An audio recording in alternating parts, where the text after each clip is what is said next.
A mulher mais perigosa do mundo não foi definida por músculos enormes nem por força física, mas pelo poder que ela comandava. Seu nome era Ching Shi, e sob seu comando estavam cerca de 2.000 navios e dezenas de milhares de piratas. Ela entrou para a história como a rainha pirata do Mar do Sul da China. Sob seu controle estava uma enorme confederação pirata, não uma única gangue, mas um sistema totalmente estruturado, formado por várias frotas.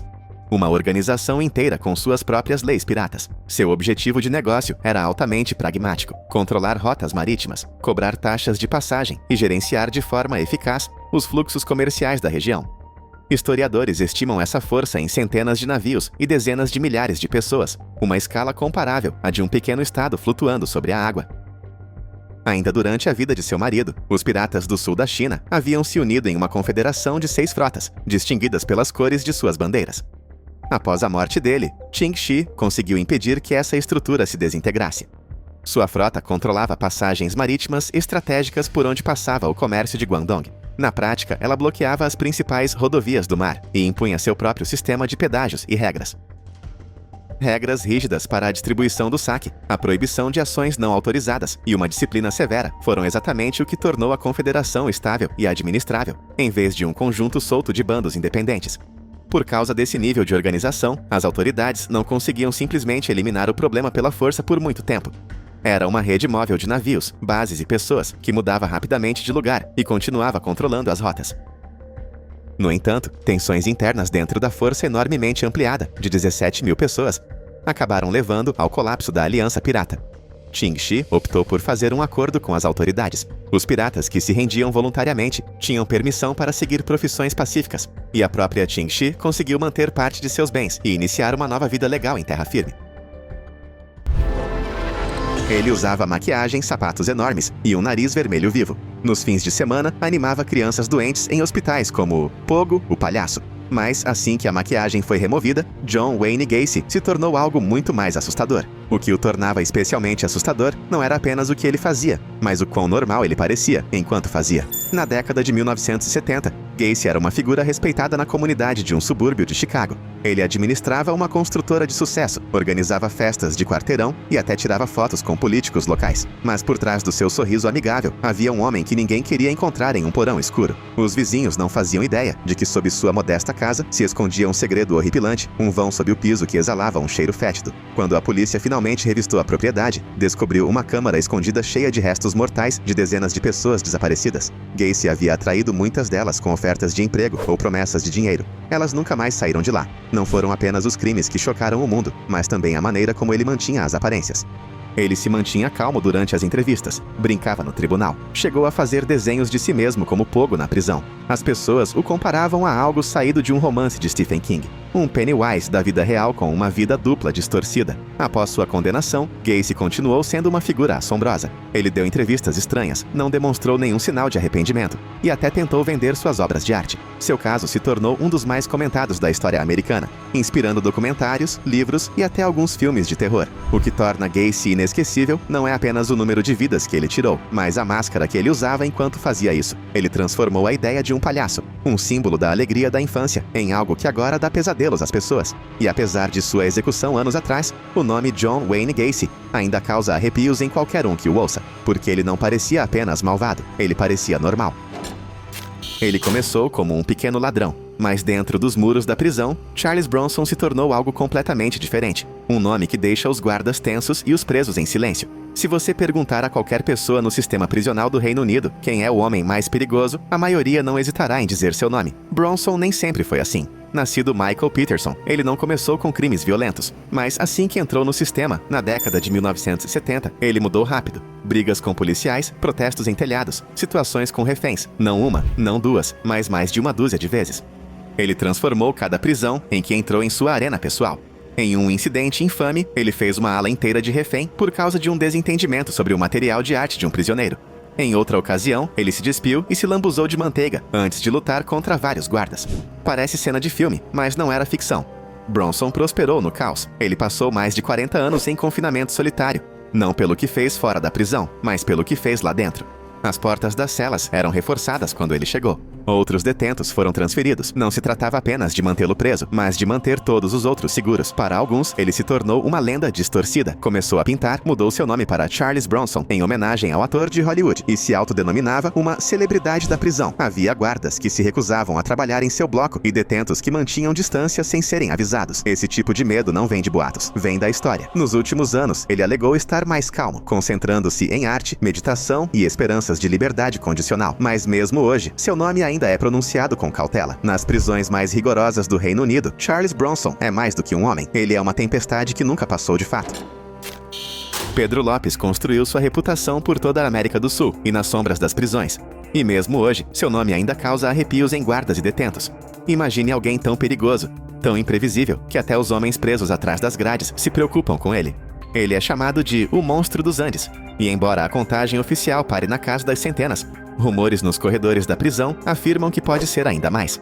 Enquanto estava preso, ele ganhou uma reputação que deixava todos desconfortáveis. Colegas de cela se recusavam a compartilhar o espaço. Guardas verificavam nervosamente seus equipamentos antes de entrar em sua ala, e ninguém brincava perto de sua cela. Preso em 1980, Lopes surpreendeu a todos com sua confissão serena, mas dentro da prisão, essa calma tornou-se alarmante. Ele se recusava a participar das rotinas do grupo, ficava olhando fixamente sem piscar por minutos, deixando os outros desconfortáveis. Quando levado ao tribunal, parecia quase sereno, uma calma glacial que parecia apenas aumentar o medo que carregava. As autoridades prisionais o transferiram discretamente de uma unidade para outra, temendo represálias de outros detentos ou seu comportamento imprevisível.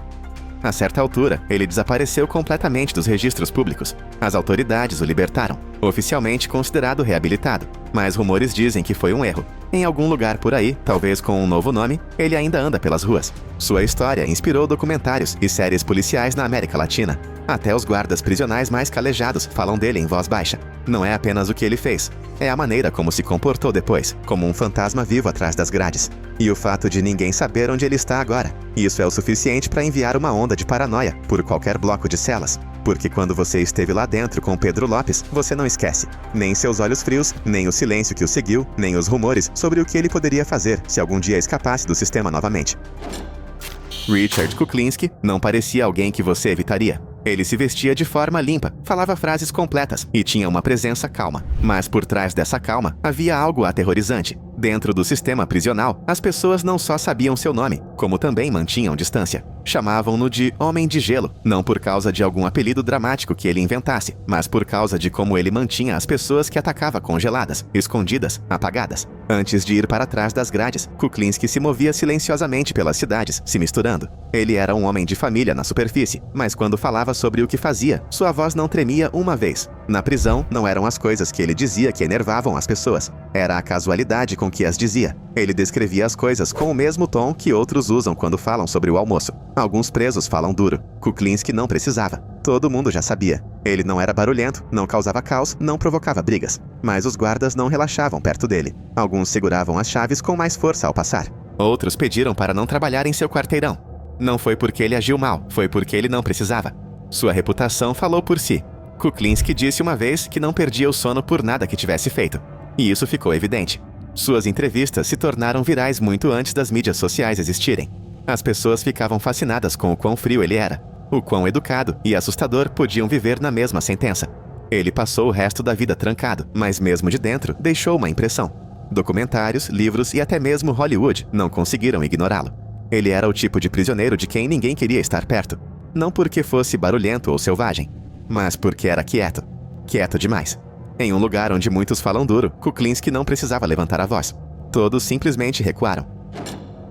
Thomas Silverstein tornou-se infame dentro do sistema prisional muito antes de sair de casa. Condenado no final da década de 1970, ele acabou nas prisões mais seguras do Spessire, mas não foram os muros que o tornaram notório. Foi o medo que ele inspirou por trás deles. Silverstein foi condenado por matar um colega de cela durante um motim, mas o que abalou o sistema não foi apenas o assassinato, foi o que veio em seguida. Ele cometeu atos ainda mais violentos dentro da prisão, tornando-se o pior pesadelo de prisioneiros e guardas. As autoridades disseram que interrogatórios ou confrontos poderiam desencadear outro incidente. Então a maioria evitava seu bloco de celas, como se isso tivesse sua própria gravidade. Ele passou décadas em isolamento total, sem companheiros de cela, sem áreas comuns, sem contato significativo com os guardas. Sua cela era reforçada, seu alcance severamente restrito. As pessoas sussurravam que ele não precisava de planos elaborados, apenas do momento certo. Seu nome por si só deixava os outros tensos. Alguns guardas se recusavam a tarefas que o envolvessem, temendo que algo imprevisível pudesse acontecer. Alegavam que não era atuação. Era o silêncio que tornava Silverstein ameaçador.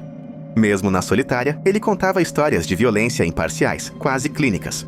Quando filmes ou livros mencionavam assassinos em série ou condenados isolados, Silverstein era uma referência. Sua voz, embora raramente ouvida pelo público, ecoava na tradição prisional.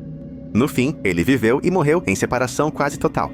Não porque implorasse por isso, mas porque todos os outros imploravam.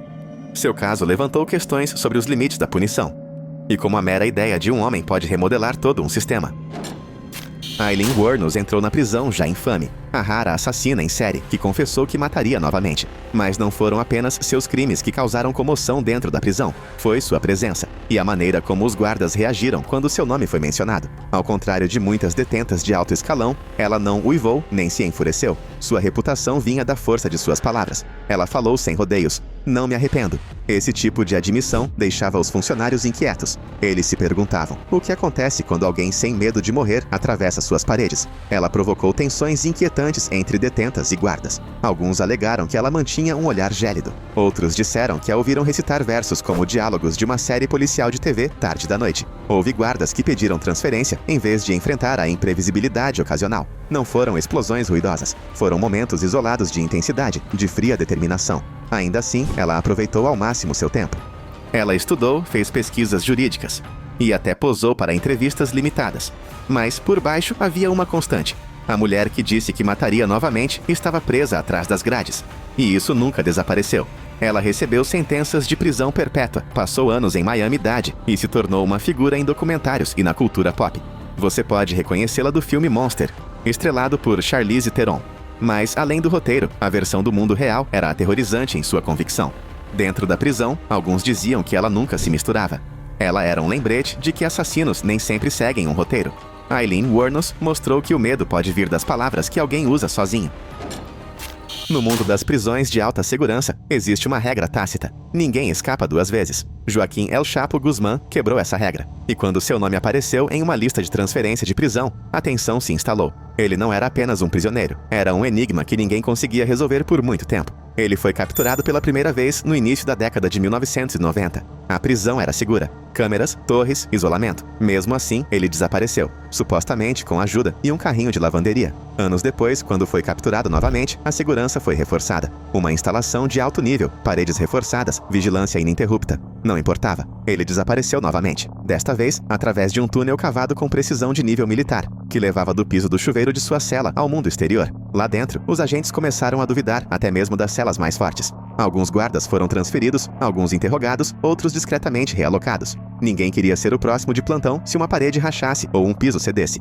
Quando ele foi finalmente extraditado, levado de avião e trancado em uma unidade no Zedela, a prisão mudou de rotina. Os guardas se revezavam, câmeras monitoravam 24 horas por dia, 7 dias por semana, e até seu sono era verificado a cada 15 minutos. Outros detentos nunca interagiam com ele. Ele era mantido longe de qualquer pessoa que pudesse passar ou receber uma mensagem. Não porque causasse caos, mas porque até mesmo o sussurro de uma mensagem podia desencadear uma cadeia de eventos, além das grades. El Chapo não precisava ser barulhento. Suas fugas eram o que falavam. Em um sistema construído para conter o pior, sua presença por si só reescreveu os procedimentos de segurança. A maioria dos presos teme que tentativas de fuga lhes rendam mais pena. El Chapo provou que alguns não temem muros.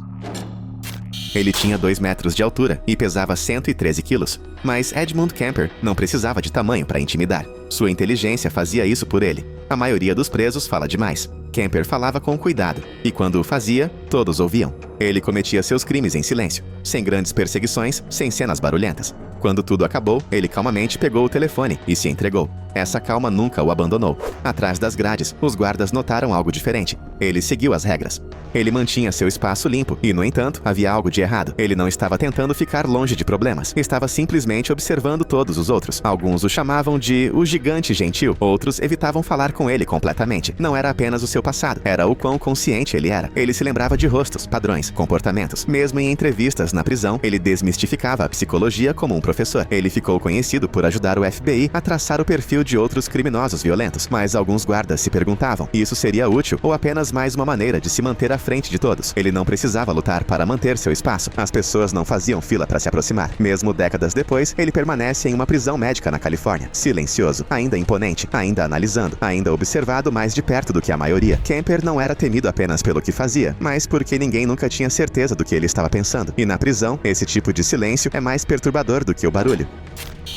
Ele sorria, flertava e fazia piadas suaves na televisão nacional. No final da década de 1970, Rodney Alcala apareceu no The Dating Game e venceu. Os espectadores viam um homem confiante e bonito, com uma atitude encantadora. O que eles não viam era a escuridão que o esperava fora das câmeras. Por trás daquele sorriso, havia um manipulador perigoso. Mesmo antes de sua aparição no game show, Alcala já havia se metido em encrenca mais de uma vez. Mas, de alguma forma, ele continuava passando despercebido. Ele estudava belas artes, agia como um cara normal e frequentemente carregava uma câmera. Ele gostava de dizer que era fotógrafo, mas o que estava naqueles rolos de filme contava uma história muito diferente. Quando ele finalmente foi parar na prisão, a atmosfera mudou. Mesmo lá dentro, Alcala se destacava, não apenas por seus crimes, mas pela calma que demonstrava em relação a eles. Ele não gritava, não se gabava. Ele agia como alguém que não pertencia totalmente atrás das grades, até você ouvir os detalhes. Outros detentos mantinham distância. Alguns o descreviam como intenso sem levantar a voz. Os guardas o tratavam como alguém que entendia mais do que demonstrava.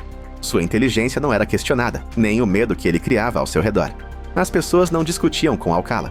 Elas andavam por toda a sua cela. Sua coleção de fotos, descoberta após sua prisão, chocou os investigadores. Milhares de fotos, muitas ainda não identificadas. Essa obsessão silenciosa por imagem e controle nunca parou, mesmo na prisão. Alcala escrevia memoriais, desafiava o sistema e parecia aproveitar cada momento em que estava sob os holofotes. Sua calma, sua memória afiada, sua completa ausência de emoção, tudo o tornava inquietante. Não era barulhento. Não era agressivo. Apenas sempre calculista. E no sistema prisional, onde a reputação se espalha rápido, isso o tornava um dos homens mais silenciosamente temidos atrás das grades. Alguns prisioneiros fingem remorso. Carl Panzram não se incomodou. Desde o momento em que entrou no sistema, deixou uma coisa clara. Odiava tudo e todos, inclusive a si mesmo. E não se importava que soubessem. Panzram não era conhecido pela sutileza. Admitia tudo sem pestanejar. Os guardas não precisavam adivinhar do que ele era capaz, ele dizia na cara deles. E quando foi preso, ninguém questionou a decisão. Na verdade, eles se perguntavam se as barras de aço eram suficientes. Por dentro, ele era uma tempestade. Resistia à autoridade a todo momento, sabotava as portas das celas e tentava constantemente provocar conflitos. Mas o que realmente aterrorizava as pessoas ao seu redor não era a violência. Era a completa falta de hesitação. Não havia aquecimento, nenhum sinal de alerta, apenas ação. Os colegas de cela lhe davam espaço. Não porque ele fosse o maior, mas porque não brincava. Panzram não estava interessado em alianças, proteção ou em manter a cabeça baixa. Ele não temia punição, e isso o tornava imprevisível. Uma palavra errada podia se transformar em algo sério, e todos sabiam disso. Ele foi transferido mais de uma vez, porque nenhuma instalação conseguia lidar com ele por muito tempo. Ele via as prisões não como sistemas a serem evitados, mas como gaiolas a serem sacudidas. Quando o confinamento solitário se tornou rotina, ele não reclamou, ele o acolheu. Em certo momento, ele escreveu uma confissão completa, detalhando cada ato violento, não para se desculpar, apenas para que as pessoas soubessem. Suas últimas palavras antes da execução foram igualmente desafiadoras, sem sinais de arrependimento ou medo. Ele permaneceu consistente até o fim. No folclore prisional, alguns nomes são sussurrados. Carl Panzram é um deles. Não porque ele gritasse mais alto, mas porque ninguém jamais poderia dizer o que ele faria em seguida. E em um lugar onde o controle é tudo, era isso que o tornava verdadeiramente perigoso. Robert Maudsley não precisa levantar a voz. No sistema prisional britânico, seu silêncio diz o suficiente. Os guardas não o tratam como um detento comum. Eles o tratam como um aviso. Mesmo agora, décadas depois, ele está preso em uma cela feita sob medida, feita de vidro e aço à prova de balas. Não para escapar, mas para manter todos os outros seguros. Ele não ganhou notoriedade pelo que fez do lado de fora. O que o tornou infame aconteceu a portas trancadas. Maudsley matou outros detentos. Não por pânico, não por raiva. Com precisão calma, 2 vezes. Após o primeiro assassinato, ele foi transferido para uma unidade de alta segurança. Mas mesmo lá não foi o suficiente. Ele conseguiu tirar mais 2 detentos em um único dia. A prisão entrou em lockdown. Os procedimentos mudaram. Daí em diante, Robert Maudsley foi considerado intocável. Desde então, ele passou a maior parte de sua vida na solitária. Sua cela personalizada na prisão de Wakefield foi descrita pela imprensa como uma caixa de vidro, ecoando o tipo de contenção que você esperaria de um vilão de filme. Ele come sozinho, dorme sozinho, não fala com ninguém a menos que seja necessário. O design não é dramático, é prático. É o que o sistema decidiu que era necessário. Entre os funcionários da prisão, seu nome é tratado com cuidado. Os presos raramente falam dele. Não há gangue, grupo ou equipe. Apenas um homem que se movia tão silenciosamente, tão eficientemente, que o sistema não podia correr um único risco. Ele se tornou um mito dentro dos muros. Alguns o comparam a Hannibal Lecter, mas sem o estilo, apenas os resultados. Frio, metódico e imutável. Quando alguém pergunta quem é o preso mais temido da Grã-Bretanha, a resposta geralmente é imediata: Robert Maudsley. E tem sido assim há décadas.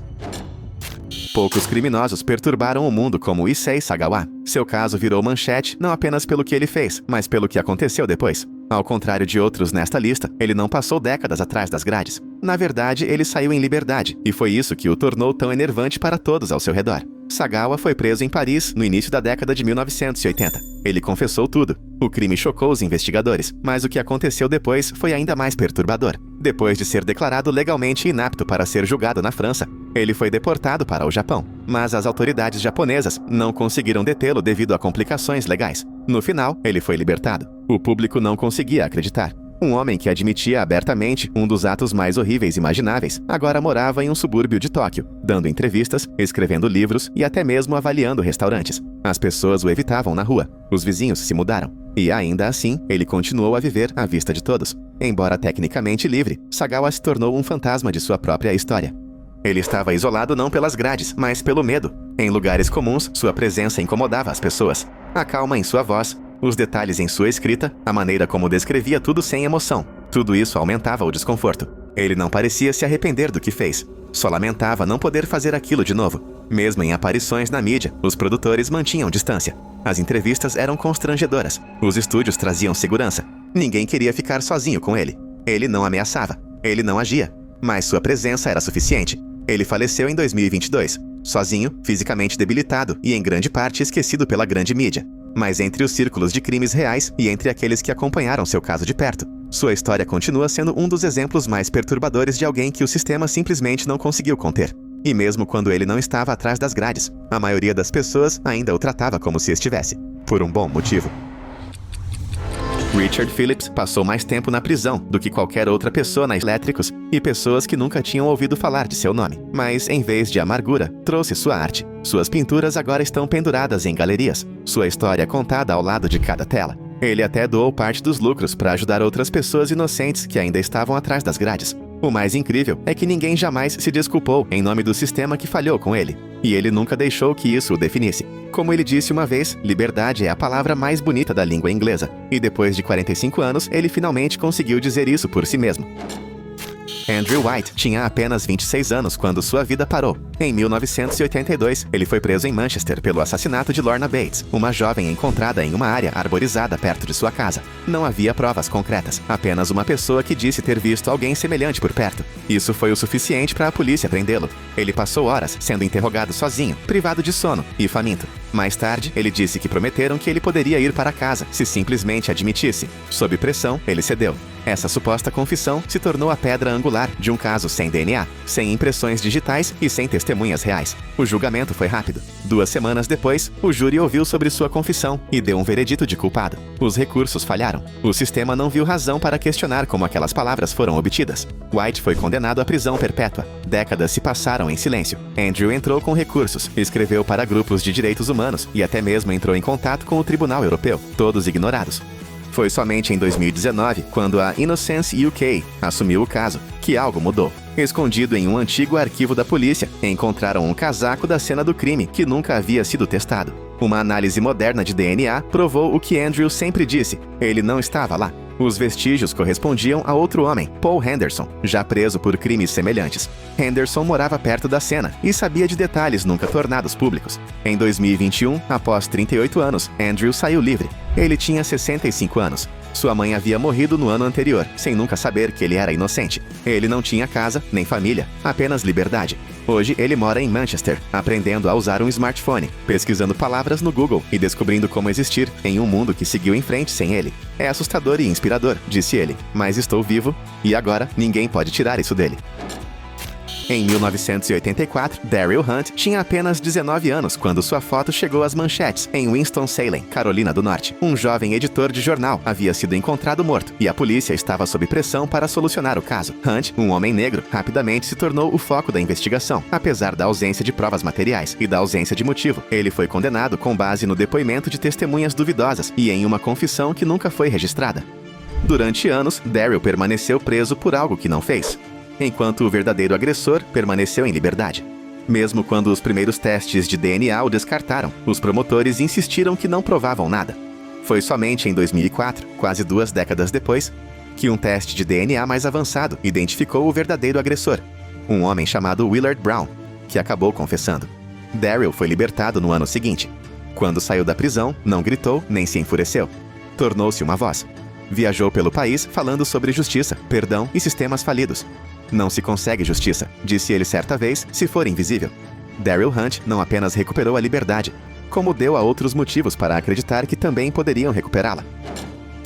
Então, Thomas Raynard James não se encaixava no perfil. Em 1990, ele foi preso em Miami por um assassinato ocorrido durante um assalto a uma casa. O único problema, o verdadeiro suspeito, tinha exatamente o mesmo nome. E honestamente, ninguém no sistema parecia se importar o suficiente para verificar novamente. Não havia nenhuma evidência forense ligando Thomas ao crime. Mas, sabe, uma formação de quadrilha acabou confundindo as testemunhas, e elas o escolheram apenas porque ele tinha o mesmo nome do homem que estavam procurando.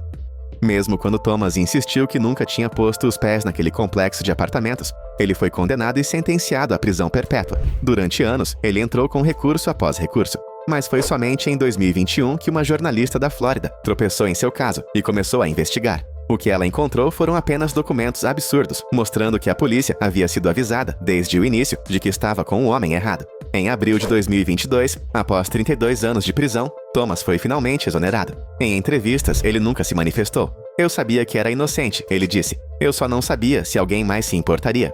Foi um erro administrativo, um erro de nome, o tipo de coisa que deveria ter sido consertada em minutos. Em vez disso, roubou uma vida inteira. Anthony Ray Hinton trabalhava em um armazém no Alabama quando foi preso em 1985. A polícia disse que ele havia cometido 2 assassinatos em roubos separados. A prova? Um revólver encontrado na casa de sua mãe, sem contar que não disparava há anos. Todo o caso do Estado dependia inteiramente desses supostos especialistas em balística. Eles alegaram que as balas da cena do crime correspondiam à arma antiga. Anthony, que nunca havia sido preso antes, foi condenado e sentenciado à morte.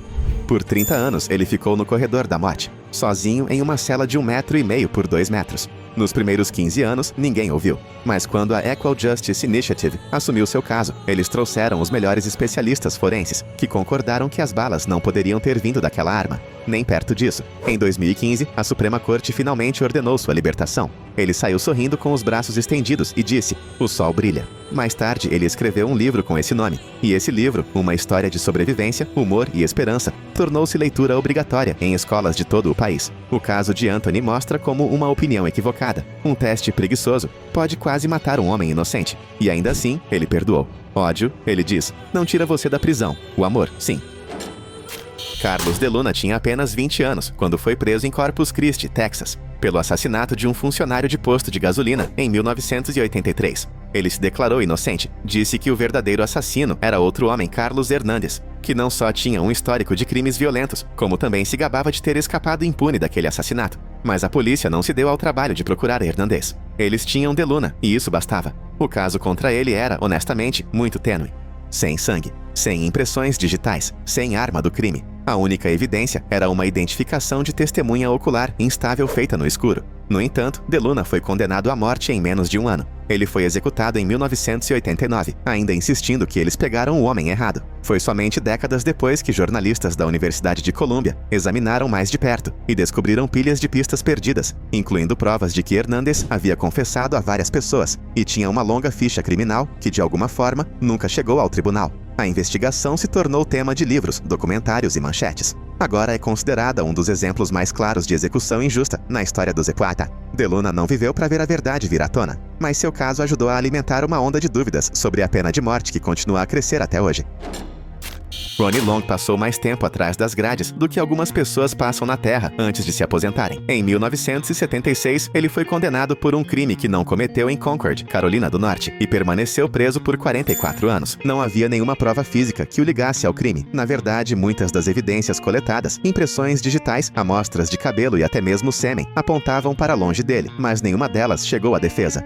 O júri nunca ouviu falar de nada disso. Ronnie era negro, o júri era todo branco e a polícia estava sob pressão. Essa combinação levou a uma das injustiças mais duradouras da história jurídica moderna dos Estados Unidos. Década após década, Ronnie entrou com recursos. Ele nunca confessou, nunca parou de lutar, mesmo quando os conselhos de liberdade condicional lhe disseram para mostrar remorso, para ter uma chance de liberdade. Mas ele não se desculparia por algo que não fez. Então, em 2020, um tribunal federal finalmente admitiu que o que deveria ter sido uma evidência óbvia havia sido ocultado, seu julgamento foi injusto e a justiça havia sido negada. Ronnie foi libertado após 16 mil dias de prisão. Quando saiu, tinha quase 65 anos e o mundo era um lugar diferente. Ele se casou com sua parceira de longa data, que o apoiou por anos. Ele sorriu, riu e saiu para uma caminhada sem cercas, pela primeira vez em 4 décadas. Questionado sobre como era a liberdade, ele fez uma pausa e disse: "É como ser visto." Em 1989, 5 adolescentes do Harlem, Corey Wise, Kevin Richardson, Yusef Salaam, Raymond Santana e Antron McRae, foram presos por uma agressão que abalou a cidade de Nova York. Um corredor foi encontrado inconsciente no Central Park e, em poucas horas, a polícia atribuiu a culpa ao grupo mais próximo de adolescentes negros e latinos da região. O que se seguiu é hoje considerado uma das condenações injustas mais infames da história moderna. Todos os 5 garotos tinham entre 14 e 16 anos. Eles foram interrogados sozinhos, por horas, sem advogados ou seus pais. Eles estavam assustados, eles não entendiam o sistema. E sob essa pressão, eles cederam. Confissões forçadas foram gravadas, cheias de contradições e fatos omitidos, mas isso não importava. Os promotores as aceitaram de qualquer maneira. Não havia nenhuma evidência física conectando os garotos ao crime. Suas histórias não coincidiam. O DNA da cena não pertencia a nenhum deles. Mas a cidade precisava de alguém para culpar. A mídia os chamou de alcateia. As manchetes os pintaram como monstros. E os jurados acreditaram na narrativa. Todos os 5 foram condenados. Eles cumpriram entre 6 e 13 anos antes que a verdade finalmente viesse à tona. Em 2002, um homem chamado Matias Reis, já cumprindo pena perpétua, confessou o ataque. O DNA dele era perfeito, e sua história se encaixava em todos os detalhes que os meninos jamais poderiam saber. As condenações foram anuladas. A cidade pagou um acordo de 41 milhões de dólares. A história virou um documentário, depois uma série da Netflix, Olhos que Condenam, e para muitos, foi a primeira vez que entenderam o quão facilmente a inocência pode ser esmagada pelo medo, pela pressão e por um sistema apressado em punir. Hoje, os 5 homens falam publicamente, escrevem livros e defendem a reforma da justiça. O que aconteceu com eles não foi apenas um fracasso, mas um destaque para a rapidez com que as coisas podem dar errado quando poder, preconceito e pânico colidem. Dewey Bozzella passou 26 anos preso por um assassinato que não cometeu, e quando saiu, a primeira coisa que fez foi vencer uma luta de boxe. Aos 52 anos, em 1983, Bozzella foi preso pelo assassinato de uma idosa em Poughkeepsie, Nova York. O caso ficou sem solução por anos, até que a polícia prendeu Bozzella, um morador local com alguns desentendimentos juvenis, mas sem histórico de violência. As evidências? Nenhuma. Apenas 2 informantes da prisão que alegaram que Bozzella havia confessado. Esses mesmos homens admitiram mais tarde que mentiram para obter sentenças mais leves. Embora as impressões digitais na cena do crime não correspondessem às de Bozzella, e embora documentos importantes que poderiam tê-lo inocentado estivessem escondidos, o júri o condenou, e ele foi mandado embora. Na prisão, Dewey não desistiu. Ele se formou na faculdade, foi mentor de detentos mais jovens e treinou boxe, um esporte que amava desde a infância. O sonho dele? Uma luta profissional de verdade. Ele continuou recusando a liberdade condicional, porque isso exigia que ele admitisse a culpa. Prefiro morrer na prisão, ele disse, do que dizer que sou culpado por algo que não fiz. Finalmente, em 2009, o Innocence Project descobriu as evidências ocultas, incluindo depoimentos de testemunhas e relatórios oficiais que provavam que outra pessoa era provavelmente responsável. Dewey foi inocentado e liberado. 2 anos depois, diante de milhares de pessoas, ele entrou no ringue para sua primeira e única luta de boxe profissional. Ele venceu por decisão unânime. A história de Dewey não é apenas sobre injustiça, é sobre coragem, disciplina e se recusar a deixar o mundo definir você. Quando ele saiu do ringue, ele levantou as luvas e disse: "Esta é a melhor noite da minha vida." E você podia sentir que não era apenas sobre boxe, era sobre finalmente ser visto como ele realmente era. Ricky Jackson tinha apenas 18 anos quando sua vida foi roubada. Em 1975, um empresário foi morto em plena luz do dia, em Cleveland, Ohio. A polícia correu em busca de respostas e encontrou Ricky e seus 2 amigos, Wiley e Kwame Ajamu. Todos eram adolescentes negros. Nenhum deles tinha qualquer envolvimento com o crime. O caso contra Ricky se baseava inteiramente em um único ponto: o depoimento de um entregador de jornal de 12 anos. Esse garoto disse ter visto Ricky cometer o assassinato. O que ninguém perguntou, ou se importou em descobrir, foi que o garoto estava a meio quarteirão de distância, observando por trás do para-brisa de um ônibus na chuva. Não havia impressões digitais, nem arma, nem evidência física. Apenas as palavras de um garoto assustado sob pressão de detetives. Ricky foi condenado à morte. Ele passou anos no corredor da morte, até que Ohio encerrou a prática para casos como o dele, e sua sentença foi alterada para prisão perpétua. Mas as paredes não se moveram. Ele ficou na prisão por quase 4 décadas. Então, em 2011, o inacreditável aconteceu. O mesmo homem, agora na casa dos 40, se apresentou e admitiu que mentiu. Ele disse que a polícia havia ameaçado prender seus pais se ele não revelasse o nome de alguém. Ele disse que carregou a culpa por décadas. Essa confissão abriu o caso. Em 2014, Ricky foi exonerado. Depois de 39 anos na prisão, ele saiu para um mundo que mal parecia o mesmo. Celulares, internet, tudo digital. Tudo era novidade. Mas a atitude dele, inabalável. "Eu não odeio o garoto", disse ele. Ele era apenas um garoto. Mas os adultos sabiam mais. Rick agora palestra em escolas e eventos sobre justiça. Sua calma, clareza e sua recusa em deixar a raiva moldar seu futuro tornam sua história inesquecível. De todas as condenações injustas da história americana, a dele continua sendo uma das mais longas. E um dos lembretes mais claros de quão frágil a verdade pode ser. Especialmente quando os adultos deixam a pressão falar mais alto do que os fatos. Na manhã do seu primeiro dia no último ano, Marty Tankleff, de 17 anos, encontrou sua mãe morta e seu pai quase morto em sua casa em Long Island. Ele fez o que qualquer um faria. Ligou para o 911, tentou ajudar e esperou por respostas. Mas em poucas horas, a polícia decidiu que Marty tinha feito isso. Disseram a ele que seu pai tinha morrido uma mentira e pressionaram até que o adolescente começou a duvidar de si mesmo. Disseram que talvez ele tivesse desmaiado. Talvez ele não se lembrasse de ter feito isso. Sob pressão, Marty disse coisas que pareciam confissões, mas não eram. Ainda assim, foi o suficiente. Ele foi acusado de duplo homicídio. No julgamento, os promotores o retrataram como um garoto rico e mimado que surtava. Eles ignoraram outros suspeitos, incluindo um sócio do pai de Marty, que lhe devia muito dinheiro. O júri o condenou. Marty foi sentenciado a 50 anos de prisão perpétua, mas Marty se recusou a desaparecer. Da prisão, ele pesquisou direito, escreveu cartas e encontrou aliados.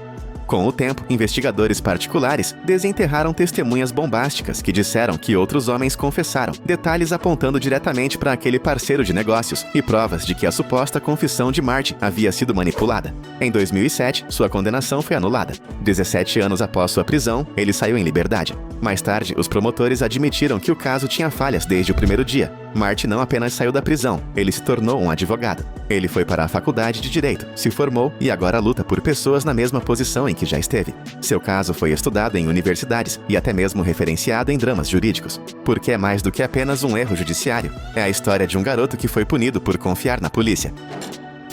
Kevin Strickland nunca tinha estado na cena do crime, mas em 1979 isso não importava. Ele foi condenado por um triplo homicídio em Kansas City, Missouri, com base quase inteiramente na palavra de uma testemunha. Essa testemunha mais tarde se retratou, dizendo que tinha sido pressionada pela polícia, mas o estrago estava feito. Kevin foi condenado à prisão perpétua, sem possibilidade de liberdade condicional por 50 anos. Ele sempre disse que estava em casa assistindo TV quando os assassinatos aconteceram. Nenhuma evidência física jamais o conectou ao crime. As impressões digitais, a arma, tudo apontava para outro lugar. Mesmo assim, ele permaneceu na prisão, ano após ano, ignorado por um sistema que não estava disposto a admitir um erro. Os próprios promotores do estado acabaram se apresentando, dizendo que Kevin era inocente. Os investigadores originais, até mesmo o juiz que o condenou, concordaram mais tarde. Mas o procurador-geral do Missouri continuou a lutar contra sua libertação, argumentando que novas evidências não eram suficientes. Foram necessários holofotes públicos, cobertura da mídia nacional, milhões de assinaturas em petições e um empurrão do Midwest Innocence Project para finalmente fazer a balança pender. Em 2021, um juiz decidiu que Kevin havia sido condenado injustamente. Ele foi solto após 43 anos atrás das grades. Kevin tinha 62 anos quando saiu em liberdade. Ele nunca teve um celular, nunca viu internet. Ele não recebeu nenhuma indenização imediata do Estado, mas seu comportamento calmo e sua força silenciosa viraram manchetes. Eles roubaram minha vida, ele disse, mas eu não vou deixar que levem minha alma. Seu caso expôs por quanto tempo a verdade pode ser enterrada e quão lenta a justiça pode rastejar, mesmo quando os fatos são cristalinos. A história de Craig Coley começou no Dia dos Veteranos, em 1978, quando a polícia de Simi Valley, Califórnia, respondeu a um crime bastante hediondo. Uma jovem e seu filho de 11 anos foram encontrados mortos em seu apartamento. Craig, o ex-namorado da mulher, foi rapidamente apontado como suspeito e, bem, tudo desandou a partir daí. Não havia nenhuma evidência física que o ligasse à cena do crime. Aliás, os vizinhos lhe deram um álibi, mas os detetives estavam convencidos de que tinham o homem certo. Ignoraram pistas, dispensaram testemunhas e até destruíram evidências importantes antes que pudessem ser testadas. Craig foi condenado e sentenciado à prisão perpétua, sem liberdade condicional. Ele passou quase 4 décadas preso, alegando inocência o tempo todo. Seu caso poderia ter permanecido enterrado, se não fosse por um chefe de polícia determinado, que decidiu reabri-lo em 2015. Os resultados foram honestamente chocantes. Novos testes de DNA encontraram material biológico de outra pessoa nos lençóis. Um reexame da cena mostrou que não havia como Craig ter feito o que era acusado. Testemunhas que haviam sido dispensadas logo no início foram finalmente ouvidas, e tudo apontava para um suspeito diferente e desconhecido. Em 2017, o governador da Califórnia concedeu perdão total. Craig saiu em liberdade após 39 anos atrás das grades, mais velho, mais quieto, mas ainda de pé. Mais tarde, ele recebeu 21 milhões de dólares em indenização, um dos maiores acordos do gênero. O que torna o caso de Craig especialmente assustador é a facilidade com que poderia ter sido evitado. A evidência real estava lá o tempo todo. Alguém só precisava se importar o suficiente para examiná-la. Paul Blackburn tinha apenas 15 anos quando foi levado a uma delegacia de polícia em Manchester, Inglaterra, e acusado de tentar matar um garoto mais novo. Assustado e sozinho, ele foi interrogado por horas, sem a presença de um advogado ou dos pais. Por fim, a polícia disse que ele confessou, mas não havia gravação. Apenas anotações datilografadas por policiais que queriam o caso encerrado rapidamente. A vítima, que sobreviveu ao ataque, já havia dito à polícia que Paul não correspondia à voz ou à aparência do agressor. Ainda assim, a suposta confissão superou tudo. Paul foi condenado e sentenciado à prisão perpétua. Na prisão, ele se tornou invisível. Ele cresceu até a idade adulta atrás das grades. Ele perdeu seus 20 e poucos anos inteiros. E durante todo esse tempo, ele insistiu que não tinha feito nada. Seus apelos foram ignorados por décadas, até que uma nova revisão legal finalmente analisou com cuidado como a confissão foi obtida. As descobertas foram brutais. Os direitos de Paul foram violados. Os interrogatórios policiais foram manipulativos. E as supostas evidências eram falhas. Em 2005, sua condenação foi anulada. Paul saiu livre depois de 25 anos, tendo entrado na prisão quando criança e saído como um homem que mal conhecia o mundo exterior. Desde então, ele reconstruiu uma vida tranquila, principalmente longe dos olhos do público. Mas sua história continua sendo um exemplo assustador de quão rápido um sistema pode virar as costas para um adolescente, especialmente quando ninguém está olhando.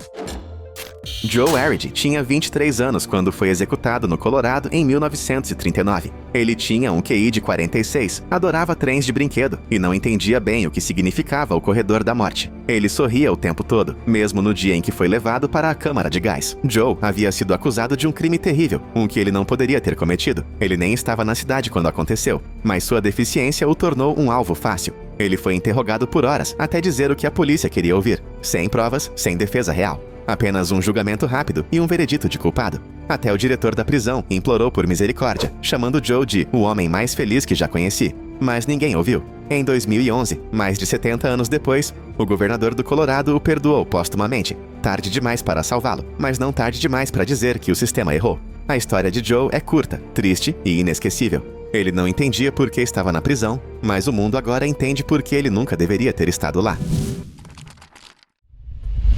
O que você imagina quando ouve alguém levantar um carro? Uma equipe de fisiculturistas? Talvez um momento de super-herói em um filme? Agora, esqueça isso, porque um homem realmente equilibrou um carro inteiro. na cabeça. Seu nome é John Evans, e o que ele fez desafia todas as expectativas sobre força, equilíbrio e, honestamente, crânios humanos. Evans, um operário da construção civil aposentado do Reino Unido, ficou famoso por quebrar recordes equilibrando objetos enormes em cima da cabeça. Mas nada se compara ao que ele conseguiu em 1999, quando apoiou um Mini Cooper, especialmente modificado, mas ainda pesando mais de 160 quilos por 33 segundos inteiros, em uma pequena almofada quadrada colocada sobre sua cabeça nua.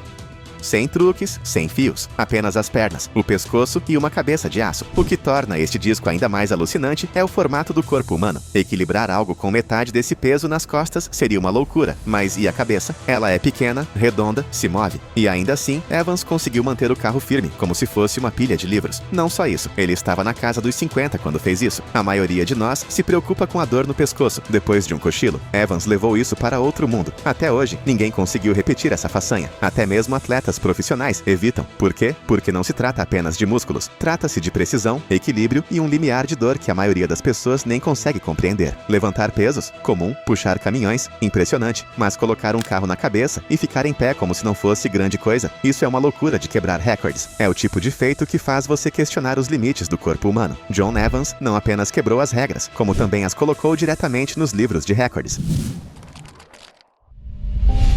Este disco atrai mais do que apenas atenção. Ele literalmente puxa a pessoa para o ar. Leila Nuni, uma artista de circo treinada dos Estados Unidos, desafiou a gravidade e os conselhos de todos os cabeleireiros ao estabelecer o recorde de maior tempo suspensa pelos cabelos. Por mais de 25 minutos, ela foi erguida do chão, girando lentamente sob as luzes, sustentada apenas por um único rabo de cavalo firmemente preso. E isso não é um truque de mágica ou um arnês especial escondido em sua fantasia. Todo o peso de seu corpo era sustentado apenas pelo couro cabeludo. Isso não é apenas resistência física, é disciplina férrea e uma espécie bizarra de calma. A pressão, o desconforto, a tensão em cada folículo. A maioria das pessoas não duraria nem alguns segundos. A parte mais fascinante, ela estava completamente calma durante toda a apresentação, transformando uma acrobacia com sonoridade quase medieval em algo lindo. A suspensão de cabelo faz parte da cultura circense há séculos, mas Nuni a levou ao próximo nível, quebrando o recorde anterior em quase 2 minutos inteiros. Esse tipo de resiliência raramente é visto fora de atletas de elite ou monges antigos. E não, ela não perdeu o cabelo depois. Na verdade, ela saiu do palco sorrindo. Você não pode treinar para isso em uma academia. Você treina nos seus nervos, na sua coluna e provavelmente na sua alma. Alguns recordes são sobre quebrar limites, outros são sobre nunca cortá-los, literalmente. Lee Redmond, uma mulher de Utah, detém o recorde mundial das unhas mais longas já cultivadas em uma única mão, medindo um comprimento combinado de mais de 8,5 metros. Isso é aproximadamente o comprimento de um pequeno trailer pendurado em seus dedos. Ela começou a deixá-las crescer no final dos anos 70 e as manteve intactas por décadas, moldando-as e polindo-as diariamente. Elas se enrolavam como espirais, formando uma teia emaranhada de queratina, que tornava o dia a dia um enorme desafio. Abrir portas, amarrar cadarços, dirigir, tudo exigia métodos personalizados e muita paciência. Mas aqui está a parte mais incrível. Ela não as deixou crescer por atenção ou fama. Foi disciplina pessoal, uma escolha. Ela as tratou como uma escultura viva. Com o passar dos anos, suas unhas se tornaram parte de sua identidade, atraindo manchetes, entrevistas e inúmeras perguntas sobre como ela administra o dia a dia. Embora alguns possam achar bizarro, também é estranhamente impressionante. Não é força ou velocidade, é dedicação ao longo de décadas, sem atalhos. Ninguém chegou perto de igualá-la desde então. Parece bobagem, até você tentar. Manoj Kumar Maharana, da Índia, detém um dos recordes mais estranhos e inesquecíveis de todos os tempos, colocando 459 canudos na boca, de uma só vez, sem elásticos, sem fita adesiva, apenas pura dedicação, esticando as bochechas. Não se trata apenas de enfiar canudos aleatoriamente, cada um tinha que ficar lá dentro por um certo tempo sem cair. Exigiu um posicionamento cuidadoso, um controle incrível da respiração e o tipo de flexibilidade da mandíbula que deixaria um personagem de desenho animado com inveja. Para se preparar, Maharana praticou por meses, expandindo os músculos da mandíbula lenta e cuidadosamente. Ele até treinou os músculos faciais para ficarem contraídos enquanto segurava uma quantidade absurda de peso. É parte ciência, parte espetáculo e pura loucura. Por que alguém faria isso? Porque é inesquecível. Estranho, sim, mas incrivelmente difícil de superar. Parece engraçado na superfície, mas por baixo é pura resistência e controle. Ninguém superou o seu número ainda, e só de pensar em como deve ter sido desconfortável, já dá uma dor nas bochechas. Algumas pessoas têm sorte, outras têm sorte e azar ao mesmo tempo. Roy Sullivan, um guarda florestal nos Estados Unidos, foi atingido por um raio 7 vezes na vida e sobreviveu a cada uma delas. Sim, 7. E cada uma delas foi documentada. Ele não era um caçador de tempestades. Ele não caminhava em meio a tempestades por diversão. Ele simplesmente estava no lugar errado, repetidas vezes, ao longo de décadas. Uma vez enquanto pescava, outra vez enquanto dirigia. Um raio até arrancou seu sapato. Seu chapéu ficou destruído. Suas sobrancelhas foram queimadas. E ainda assim, ele sobreviveu a todas elas. Estatisticamente, isso deveria ser impossível.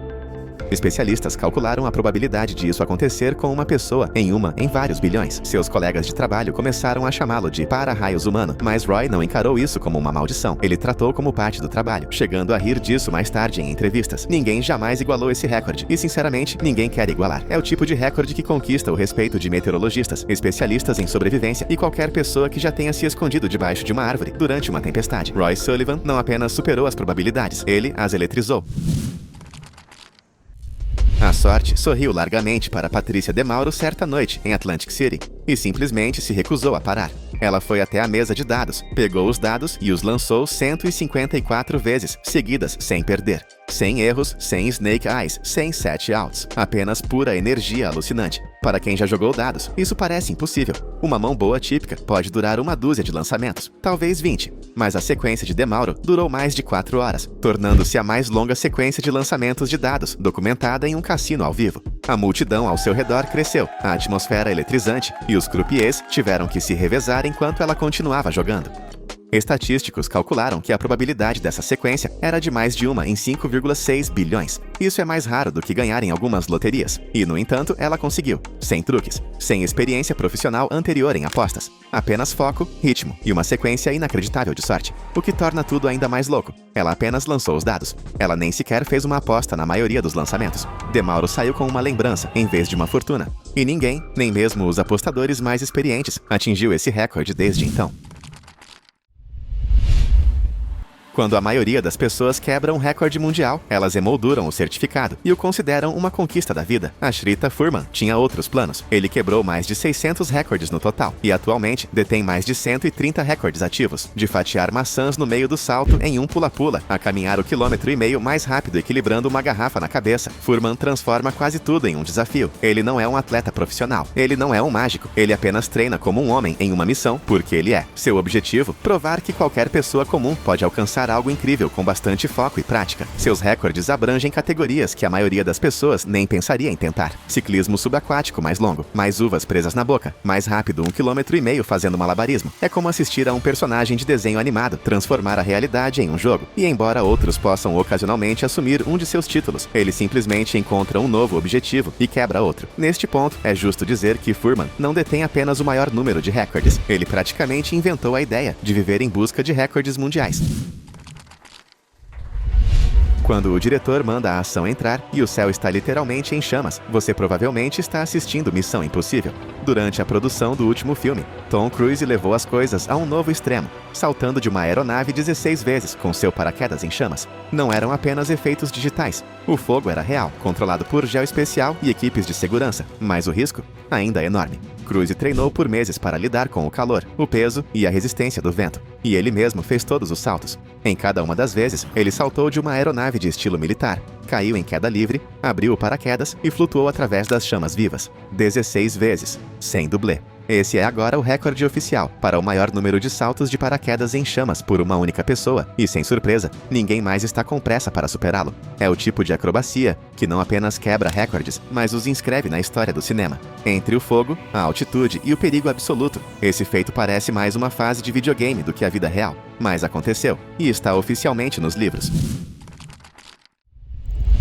A maioria das pessoas consegue prender a respiração por 1 ou 2 minutos. Com treinamento, talvez 4 ou 5. Mas Budimir Šobat, um mergulhador livre da Croácia, fez o que parece ficção científica. Ficou debaixo d'água por 24 minutos e 37 segundos, sem emergir. Antes da tentativa, Šobat usou oxigênio puro para saturar os pulmões e a corrente sanguínea, uma técnica legal para registros de apneia estática. Então, ele deslizou para dentro da água, diminuiu a frequência cardíaca para um ritmo de Liv e permaneceu imóvel, sem pânico, sem hesitar. Apenas calma e foco profundo. É um feito que exige não apenas capacidade pulmonar, mas também controle absoluto sobre o corpo e a mente.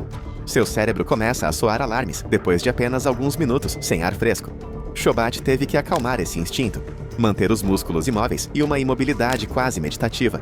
E sim, ele foi monitorado por médicos o tempo todo. Mas o recorde era real, confirmado e de cair o queixo. Ninguém foi além disso desde então. Não se trata apenas de respirar. Trata-se de levar o corpo ao limite do que é humanamente possível e então ir um passo além. Construir uma torre com peças de dominó já é difícil. Um toque, um espirro, um movimento errado. E tudo desaba. Agora tente empilhá-las a 10 metros de altura. Foi exatamente isso que uma equipe liderada por Lily Revesh, uma das artistas de dominó mais famosas da internet, conseguiu em uma tentativa de recorde de cair o queixo. A estrutura foi construída dentro do Museu Nacional de Construção e levou dias de trabalho árduo e constante. A torre cresceu mais do que a maioria dos telhados, com 10,1 metros de altura, tornando-se a torre de dominó mais alta já construída. E então, por serem peças de dominó, tudo desmoronou em segundos.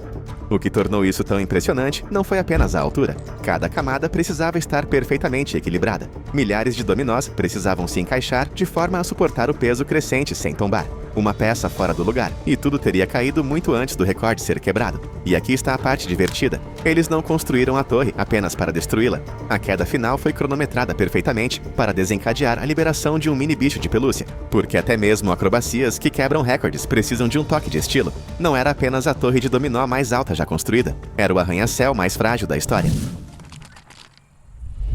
Quando Laszlo Schaller escalou o topo de um penhasco na Suíça, não havia fios, nem reforços, nem segundas chances.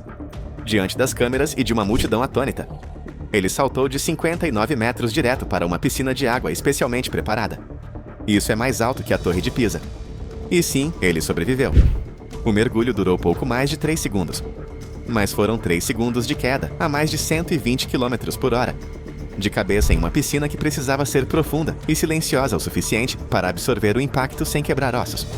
A margem de erro era praticamente zero. Schaller é um atleta treinado e saltador de canyons, mas isso era algo completamente diferente. Sua preparação envolveu anos de prática, cálculos e treinamento mental. Você não está apenas saltando de uma prancha alta, você está lutando contra a própria gravidade. Desde então, ninguém oficialmente igualou ou superou sua altura. E honestamente, a maioria dos mergulhadores nem tenta. Nessa velocidade, atingir a água é como atingir concreto, um grau fora do ângulo, e os resultados seriam perigosos. Mas Schaller acertou em cheio, criando um dos recordes mais insanos já estabelecidos no mundo dos esportes radicais. Segurar uma prancha por 60 segundos queima. Tente 5 minutos e você estará em modo de sobrevivência de corpo inteiro. Mas Josef Šálek, da República Tcheca, manteve a posição de prancha, costas retas, cotovelos travados, por impossíveis 9 horas, 38 minutos e 47 segundos, sem pausas, sem colapsos, apenas pura resistência. A prancha é um dos exercícios de core mais brutais que existem. Ela não trabalha apenas o abdômen, ela castiga os ombros, as pernas, os braços e até a mente. A maioria das pessoas desmorona em minutos. Šálek aguentou por quase 10 horas. Isso é mais tempo do que algumas pessoas dormem. Durante a tentativa, ele se manteve calmo, focado e incrivelmente imóvel. Sem mudanças, sem trapaças, apenas tensão constante da cabeça aos pés. Ele até sorriu em alguns momentos, embora você possa apostar que cada segundo pareceu uma eternidade. Esta também não era a primeira vez que ele quebrava recordes. Šálek treinou por meses em silêncio, fazendo longas pranchas em florestas, montanhas e até praças públicas. Quando o cronômetro finalmente parou, ele não apenas estabeleceu um novo padrão, ele o lançou à estratosfera. Até hoje, ninguém conseguiu superá-lo. Quer disciplina? Este recorde é disciplina. Se você já viu alguém quebrar um bloco de concreto com as próprias mãos, provavelmente pensou, ok, isso é impressionante. Agora multiplique isso por 1174 vezes em apenas 60 segundos. E você entrará no mundo de Ali Bahçetepe. Este artista marcial da Turquia estabeleceu o recorde mundial oficial do Guinness para o maior número de blocos de concreto quebrados em um único minuto. Não foi uma performance coreografada ou algum evento encenado para um show. Foi velocidade, potência e precisão brutas, repetidas inúmeras vezes sem margem para erro. A configuração, pilhas de blocos alinhadas como dominós de destruição. Cada vez que Bahçetepe abaixava o braço, outra pilha se estilhaçava. Repetidamente. A cada segundo, cerca de 9 quilos de concreto acabavam sob seus golpes. Isso dá quase 20 blocos a cada 5 segundos. Sem pausas, sem hesitar. A maioria dos lutadores treina precisão ou técnica. Bahçetepe treinava para impacto. Seus socos eram tão rápidos e fortes que pareciam um borrão. E a melhor parte, cada bloco tinha que se quebrar completamente para valer. sem rachaduras, sem lascas. Apenas destruição limpa. Este recorde é um daqueles que são insanos no papel, e ainda mais insanos quando você o vê. Concreto não é macio. Seus braços não deveriam se mover tão rápido, mas Bacetep fez parecer quase sem esforço. É por isso que ninguém conseguiu superá-lo desde então. O nível está muito alto, e provavelmente ainda coberto de poeira. Existem competições de comida, e tem o Joey Chestnut. Em 2021, ele devorou 76 cachorros quentes, com pão, em apenas 10 minutos, sem pausas, sem desaceleração, apenas movimento ininterrupto. Não foi apenas um novo recorde, foi uma demonstração de velocidade, controle e habilidade de esticar o estômago, que deixou todo o mundo da gastronomia competitiva pasmo. Para colocar em perspectiva, são mais de 7 cachorros quentes por minuto, ou 1 a cada 8 segundos, incluindo pães. Tente mastigar um cachorro quente lentamente. Agora imagine fazer isso quase 80 vezes, com câmeras filmando e um relógio correndo. A técnica do Chestnut é surreal. Ele parte os cachorros quentes ao meio, mergulha os pães na água para amolecê-los e usa um movimento rítmico que foi aprimorado ao longo de anos de competição. E sim, parece selvagem, mas há uma estratégia séria por trás disso. Cronometragem, respiração, resistência mandibular, até hidratação. Ele não apenas comeu a maioria dos cachorros quentes, ele superou o que a maioria acreditava que o corpo humano poderia suportar em tão pouco tempo. Esse recorde se manteve firme desde então, com Joey ainda dominando todas as competições que chegam perto. Outros tentaram, alguns chegaram perto, mas ninguém cruzou a linha de chegada de 76 cachorros. Este não é apenas um número absurdo, é uma montanha que apenas um homem escalou, com manchas de mostarda e tudo. Correr uma milha em menos de 6 minutos já é impressionante por si só, mas fazer isso de costas, isso é outro nível de esquisitice e maravilha. Eis que surge Aaron Yoder, um treinador de atletismo do Kansas, que conseguiu algo que quase ninguém acreditava ser possível. Ele correu 1,6 km de costas em apenas 5 minutos e 54,25 segundos. Sim, de costas, a distância inteira, sem se virar, sem tropeçar. Apenas uma corrida constante e controlada na contramão, em uma pista de atletismo do ensino médio. Yoder começou a correr de costas como uma forma de se manter ativo, depois que lesões tornaram a corrida para frente dolorosa. No começo, era apenas um método de reabilitação. Depois, ele ficou mais rápido. Depois, ficou muito rápido. Com o tempo, seu ritmo para trás superou o sprint para a frente da maioria das pessoas. O que torna isso tão louco é como seu corpo luta contra você o tempo todo. Você não consegue ver para onde está indo. Você perde o equilíbrio. Suas panturrilhas queimam. Seus joelhos sentem. É estranho, mas Yoder tornou suave, eficiente, até mesmo gracioso. Seu recorde não é apenas uma curiosidade divertida, é uma revelação sobre o quão longe você pode levar a coordenação humana. Ninguém quebrou seu tempo. E até que alguém encontre uma maneira de correr com os olhos vendados, quase na velocidade máxima, em marcha ré, sem tropeçar ou perder um passo, este provavelmente permanecerá travado. Correr para frente é para o resto de nós. Yoder provou que mesmo andando para trás, você ainda pode estar à frente de todos. Andar sobre peças de Lego é uma dor que a maioria das pessoas conhece muito bem. Um pequeno bloco de plástico sob os pés pode fazer até o adulto mais durão cair de joelhos. Agora imagine andar sobre peças de Lego por mais de 8,9 km. São quase 14.500 passos de pura tortura para os pés. Foi exatamente isso que Salaknib Sonny Molina, dos Estados Unidos, fez quando estabeleceu o recorde da mais longa caminhada descalça de Lego já registrada. A tentativa ocorreu em um caminho especialmente preparado, repleto de milhares de peças de Lego, sem sapatos, sem freios, sem pontos fracos. Cada passo tinha que pousar na superfície de plástico irregular, e cada metro contava. Não era apenas um teste de tolerância à dor, era uma maratona de resistência brutal, disfarçada de desastre de brinquedo infantil. Molina treinou por semanas antes, aumentando lentamente sua tolerância e ajustando seu passo. Ele teve que equilibrar velocidade com segurança e dor com ritmo. A equipe médica o monitorou durante todo o percurso para garantir que ele não machucasse gravemente os pés. No final, ele completou o desafio diante de espectadores entusiasmados e testemunhas oficiais. O recorde não foi quebrado desde então. E honestamente, quem iria querer isso? Uma coisa é escalar uma montanha ou correr uma maratona. Mas andar descalço sobre peças de Lego por quase 9 km? Essa é uma loucura única. E isso garante a Molina um lugar entre os recordistas mais inesquecíveis de todos os tempos.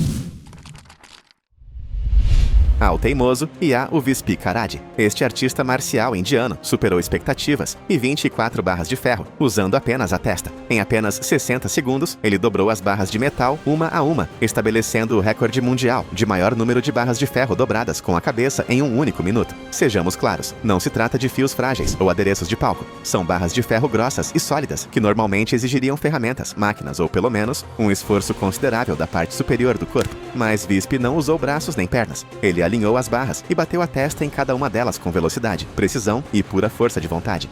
Cada barra tinha que se curvar claramente para valer, sem curvas parciais, sem quebras de ritmo. E tudo isso aconteceu diante de uma multidão durante um evento ao vivo, com os juízes assistindo e o tempo passando. O som de metal estalando sob seu crânio era como uma batida de tambor, rápida, pesada e quase surreal. A maioria das pessoas hesitaria só de pensar em tentar isso, mas Visp transformou sua cabeça em um ariete humano. Ele não quebrou apenas um recorde. Ele redefiniu a expressão da determinação quando se usa um capacete de osso. Ninguém se apresentou para superar sua marca. Não se trata apenas de força. Trata-se de destemor, tolerância à dor e uma determinação que beira o sobre-humano.